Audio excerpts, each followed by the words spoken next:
Hi అండి, నేను మీ lucky Biryala. ఎంతో రుచిగా ఉండే వెజ్ పలావ్ చేసుకుందామండి. సూపర్గా ఉండిద్ది. పిల్లలు కూడా చాలా చాలా ఇష్టంగా తింటారు. ఇలా ట్రై చేస్తే కనుక చాలా సింపుల్ ప్రాసెస్ అండి. వీడియోలోకి వెళ్ళిపోదామా?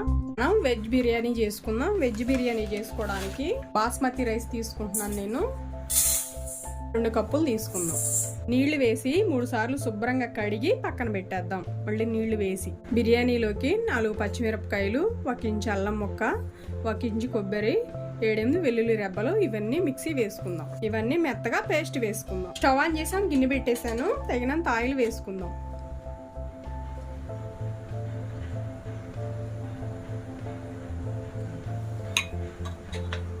రెండు యాలాచి, షాజీరా, లవంగాలు, మిరియాలు, స్టార్ ఫ్లవరు, బిర్యానీ ఆకు, 1 ఇంచు చెక్క, అలానే ఇది వచ్చేసి జాపత్రి. ఇవన్నీ బిర్యానీ స్పైసెస్ అన్ని వేసుకుందాం.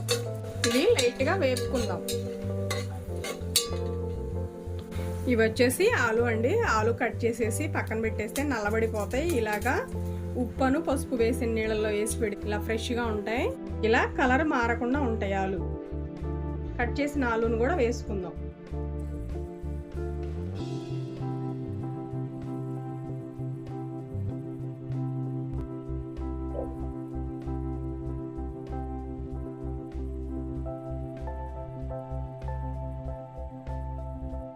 సన్నగా కట్ చేసిన క్యారెట్ ముక్కలు కూడా వేసుకుందాం.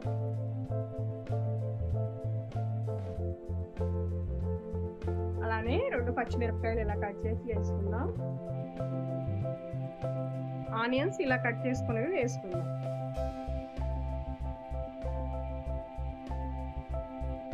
ఒక స్పూన్ ఉప్పు వేసుకుందాం. ఉప్పు వేసి ఇవన్నీ పచ్చివాసన పోయే వరకు వేపుదాం. 1/2 స్పూన్ పసుపు వేసుకుందాం. పసుపు వేసాం కదా, పసుపు కూడా కలిసే వరకు కలుపుదాం. ఇలా పచ్చి వాసన పోయే వరకు ఉడికిద్దామండి. మామూలుగా పిల్లలు ఇలా కూరగాయలు తినాలంటే తినరండి. ఇలా వెజ్ బిర్యానీలో వేస్తే చక్కగా ఇష్టంగా తింటారు. ఫ్లేవర్ అంతా పట్టేసి టేస్ట్ కూడా బాగుండిద్ది కదా. పిల్లలు, పెద్దవాళ్ళు ఈ కూరగాయ ముక్కలు, క్యారెట్ కానీ బంగాళదుంప కానీ ఇవి పక్కనే పెట్టరు, అసలు ఇష్టంగా తింటారండి. ఇలా లైట్గా వేగినాయి కదా, ఇప్పుడు 2 టమాటాలు ఇలా కట్ చేసినవి కూడా వేసుకుందాం.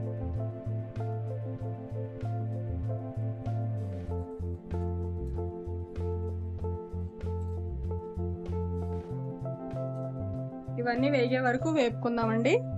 ఇలా సాఫ్ట్గా అయితే చాలు. పచ్చివాసన పోయి సాఫ్ట్ అయినాయండి. ఇలా అయితే చాలు. ఇప్పుడు మసాలా వేసుకుందాం. మనం ఇప్పుడు మిక్సీ వేసాం కదా, అల్లం, వెల్లుల్లి, కొబ్బరి ఇదంతా వేసుకుందాం. పచ్చివాసన పోయే వరకు వేపుకుందాం.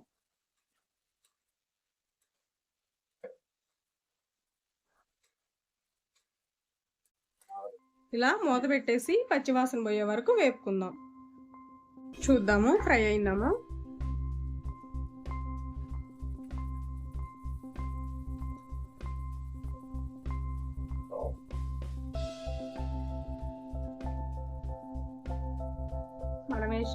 మనం వేసిన మసాలా కూడా ఫ్రై అయిందండి.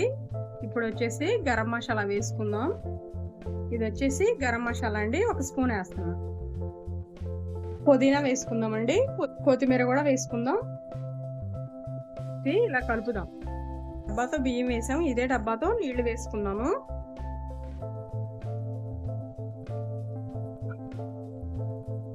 ఒకటి,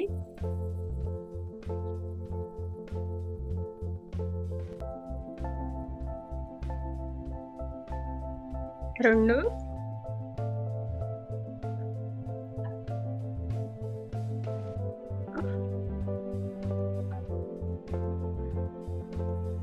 3 డబ్బాలు వేసానండి నేను. ఎందుకంటే ఇవి కొత్త బియ్యం పాతవైతే డబ్బాకి 2 డబ్బాలు వేసుకోవచ్చు. ఇవి కొంచెం కొత్త బియ్యం అండి, అందుకని చెప్పేసి నేను 2 డబ్బాల బియ్యానికి 3 డబ్బాలు వాటర్ వేసాను. ఇప్పుడు ఒకసారి ఉప్పు చెక్ చేసుకుందాం. మనం ఉప్పు చాలేదండి, ఉప్పు కూడా వేసుకుందాం. మనం ఈ వాటర్లో ఉప్పు చూసుకుంటే రైస్ కరెక్ట్గా సరిపోయింది. ఇప్పుడు మూత పెట్టేసి ఎసరు తెరిలే వరకు ఉడికించుకుందాం.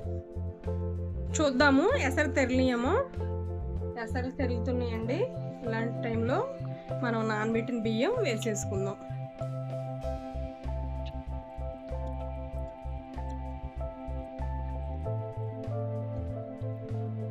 ఇలా ఒకసారి కలిపేద్దాము.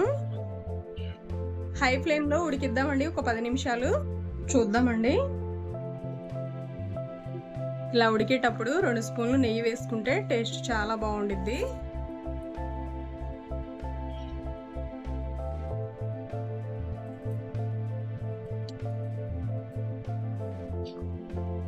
ఇలా నెయ్యి వేసి ఒక్కసారి ఇలా కదుపుదాము. నిదానంగా కలపాలి, రైస్ విరిగిపోకుండా కలపాలి. ఇలా ఒక్కసారి కలిపితే చాలు. మీడియం ఫ్లేమ్లో ఉడికిద్దాం. ఇక రెడీ అయిందేమో చూద్దాం. రెడీ అయిందండి. స్టవ్ ఆఫ్ చేస్తున్నాను. ఇలా బౌల్లోకి తీసుకుందాం. మామూలుగా పిల్లలు ఇష్టంగా తినరండి రైస్. ఇలా గనక చేసి పెడితే చాలా ఇష్టంగా తింటారు. చాలా చాలా ఇష్టంగా తింటారండి. పిల్లలు, పెద్దవాళ్ళు చాలా ఇష్టంగా తింటారండి. వీడియో నచ్చిందా? లైక్ చేయండి, షేర్ చేయండి, సబ్స్క్రైబ్ చేయండి.